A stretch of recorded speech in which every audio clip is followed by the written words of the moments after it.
Adapun tujuan terakhir, tentu saja untuk mengganggu perhatian orang-orang tersebut dan mengulur sedikit waktu bagi Yali dan orang tua itu untuk kabur. Wajah Yago bingung, meskipun tujuan perjalanannya telah tercapai. Harta detoksifikasi seperti ginseng tidak jatuh ke tangan lelaki tua itu, dan Yali hanya beberapa hari lagi dari keracunan total. Tidak peduli seberapa beruntungnya mereka, sudah terlambat untuk detoksifikasi. Berbicara secara logis, acara ini patut dirayakan, tetapi Old Yago merasa sedikit gelisah. Sepertinya dia melewatkan sesuatu yang sangat penting. Secara tidak sengaja menawar pelelangan, kesadaran jatuh ke lokasi Qin Yichen dari waktu ke waktu. Kenapa kamu tidak naik dan bertanya? Begitu Yago memiliki ide ini, dia buru-buru menggelengkan kepalanya dan membuang ide itu dari benaknya. Jelas, dia tidak ingin bertemu Qin Yichen sendirian. Jika ini adalah putra yang baik untuk ditemui, mentalitas siapapun akan meledak. Lelucon Qin Yichen akhirnya memainkan peran. Banyak orang bangkit dan meninggalkan pelelangan. Lagi pula, mereka semua menonton penampilan Qin Yichen.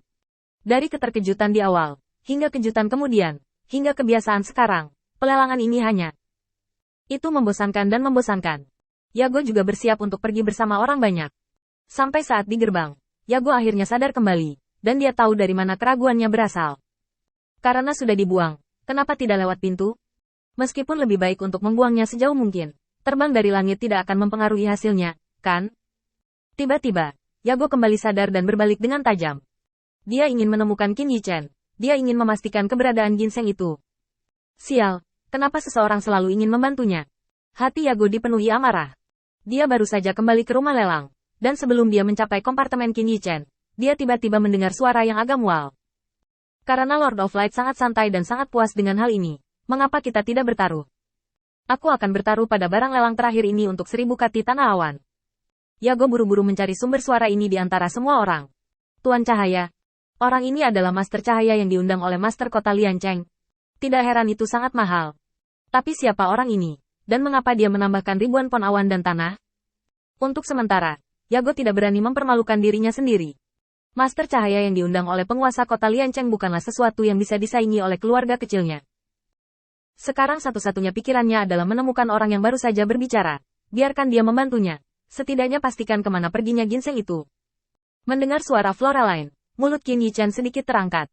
Orang yang ditunggunya akhirnya datang. Hanya saja kali ini, saya tidak tahu apakah saya bisa memanfaatkan kesempatan ini dan menyelesaikan semua kesalahpahaman dan keraguan. Item terakhir ini adalah Seven Nether Ghost Fire. Tidak banyak tempat yang bisa digunakan. Ada alkimia, penempaan, dan beberapa latihan khusus. Aku membutuhkan benda ini untuk menempa, jadi aku harus melakukannya. Jika teman ini benar-benar menginginkannya, mengapa kamu tidak datang dan mendiskusikannya? Floraline sama sekali tidak berniat diundang, dan berkata dengan santai. Oh, mungkinkah saya menghabiskan terlalu banyak sebelumnya dan tidak mampu membayar harganya? Lalu saya akan menambahkan 10.000 kati tanah awan. Mulut Qin Yichen berkedut keras. Qin Yichen benar-benar ingin pergi di tempat, jika bukan karena rencana untuk menjernihkan kesalahpahaman dengan Floraline, atau setidaknya membiarkan dia memahami rencananya yang sulit saat itu. 10.000 kati awan dan tanah, bidikan ini tidak terlalu murah hati. Untuk Qin Yichen, Qiyu Ghost Fire tidak sesederhana menempa. Qiyu Ghost Fire memiliki efek berkonsentrasi, dan Qin Yichen membutuhkan bantuannya untuk menstabilkan pikirannya. Semua cara untuk mengubah memori pada dasarnya memiliki premis yang sangat besar. Memasuki kesadaran pihak lain dan memodifikasi memori. Dengan kata lain, diserbu untuk mengubah ingatan harus menjadi saat ketika diri sendiri gelisah dan tidak dapat sepenuhnya melindungi kesadarannya sendiri. Kesadaran Qin Yichen saat ini layak disebut lemah. Di bawah premis bahwa jurusan kesadaran dan jiwa tidak populer di dunia ini, Qin Yichen secara langsung merupakan ahli top di bidang ini. Selama dia mendapat bantuan dari 7 hantu ini, dia mungkin bisa menyimpan ingatannya. Benda ini sangat berharga bagi Qin Yichen dan tidak dapat diterima. Saya di sini untuk melakukan bisnis, tetapi saya sedikit khawatir tentang api hantu 7 neter. Karena Anda mengajukan penawaran, mari ikuti aturan rumah lelang. Saya membagikan 100.000 kati tanah awan. Dalam kalimat sederhana, semua pikiran Floraline terhalang. Qin Yichen tentu saja tahu bahwa dengan begitu sedikit orang dan seseorang yang menaikkan harga dengan jahat, Gu Jilian pasti tidak akan menggunakan harga ini untuk melakukan transaksi terakhir. Bukankah lebih baik membiarkan Lord of Light berutang budi padanya? Jadi Gu Jilian pasti akan memiliki tindakan yang sesuai untuk bekerja sama. Bahkan jika dia benar-benar menukar 100.000 kati awan dan tanah, Qin Yichen yakin dia bisa mendapatkannya. Floraline tiba-tiba berdiri dan menatap lokasi Qin Yichen. Tidak bisakah kau membiarkanku pergi? Mendengar omelan ini, Qin Yichen langsung berpikir ada yang tidak beres. Benar saja, Segala sesuatunya berjalan ke arah yang berlawanan dengan yang dia harapkan. Floraline lagi-lagi salah paham apa yang dia maksud. Pikiran yang tak terhitung jumlahnya muncul di benak Qin Yichen, mencoba menemukan cara untuk menyelesaikan masalah ini dengan sempurna. Tetapi tidak peduli berapa banyak dia terhindar, dia tidak dapat menghindari kontak dengan Floraline pada akhirnya. Jangan sembunyikan, segera transmisikan suara. Dengarkan penjelasanku. 7 api hantu ini memiliki efek yang besar padaku, dan tawaranmu terlalu tinggi, yang membuatmu kehilangan uang dengan sia-sia. Bukankah aku merasa tertekan?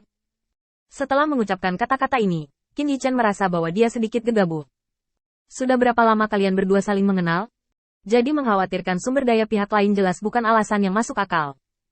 Tepat ketika Qin Yichen bingung, suara Floraline bergema di benak Qin Yichen. Apakah kamu serius? Sampai sekarang, Qin Yichen hanya bisa menggigit peluru dan merespons. Itu benar, jangan salah paham, aku tidak mempermalukanmu. Florin tiba-tiba merasa lega, bersandar di kursi, menggoyangkan kakinya. Kalau begitu, jika itu masalahnya, aku akan memaafkanmu untuk saat ini. Setelah berbicara, Florin menghilang tanpa jejak. Qin Yichen menghela nafas panjang. Bahaya dewa wabah untuk sementara diangkat.